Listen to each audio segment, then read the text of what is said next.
qui nous intéresse.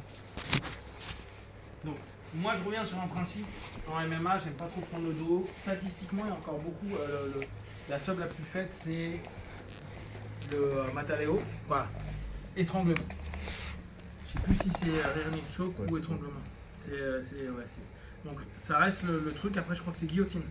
Non, Juji après guillotine. C'est les trois gros.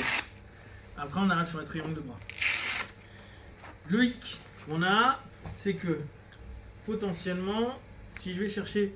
Alors, attends, là, il faut que je crée une cale. Tac. D'accord?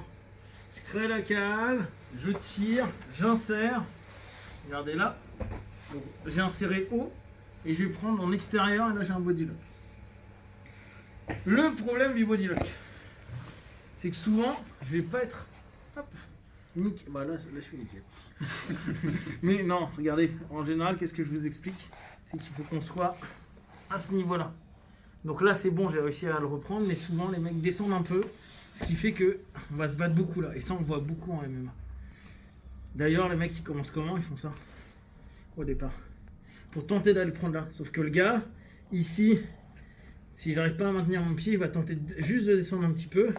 Ce qui fait que là, je vais pas l'avoir et je vais galérer. Donc souvent, on tape. D'accord? Mais c'est dur de soumettre. Ok? Donc, si on a body lock, à la limite, on peut rester pas mal de temps. Parce que moi, ça me fatigue pas trop. Le problème, c'est quand on n'a pas body lock. On est là. Et que, donc, je commence à être mieux, je suis plus à niveau, je commence à travailler, je tape. Le mec ne se laisse pas faire. Il revient sur moi. Blablabla. Bon, on va dire qu'en plus, s'il y a un cas, et il se retourne. C'est un peu ballot de t'être retrouvé au-dessus où tu pouvais le taper, en dessous où je vais me faire taper. D'accord? Donc la recherche de dos sans body lock en MMA c'est chaud. À moins qu'on lui ait mis un gros down, un gros knockdown, ou qu'on l'a un peu esquinté, que ça pisse le sang partout et que le gars il en a ras-le-bol, ou potentiellement on peut lui faire un Mataleo. Mais c'est assez dur quand on n'a pas le body lock. Parce que là, je suis au milieu, mais la réalité combat, c'est que souvent, je vais me retrouver sur des phases.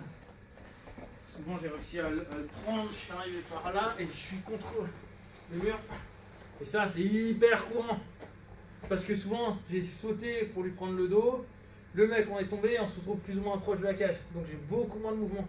Sauf que là, il y a la cage. Donc, s'il met du poids sur moi, et qui commence à se retourner, et je suis pas content. D'accord? Éventuellement, on revient de l'autre côté. Là, je suis là et je suis en body lock. Là, ça va être dur pour lui de retourner. Mais, c'est ce que je disais, Makhachev contre Volka. Volka, il a un petit peu décalé, il a un petit gabarit. Et il a commencé à le faire. Il va le pourrir comme ça. Donc quand il y a la cage, il faut le prendre en compte. Genre je veux faire Mataleo, mais je suis pas bien par rapport à la cage, ça va être compliqué. Ok? Donc je reprends juste une dernière fois le process. Je suis arrivé là. Je cale. Je cale, toujours la même chose. Diagonale, diagonale, j'insère. Je ramène. Je peux faire. D'accord? Truc très catch wrestling, le bout à livre. 2 et aller chercher les cervicales. C'est pas beau gosse, mais c'est bien. Moi aussi, c'est beau gosse. Hein. D'accord, moi j'aime bien, mais. Allez, je bosse encore ça. 2 minutes. Allez, pousse.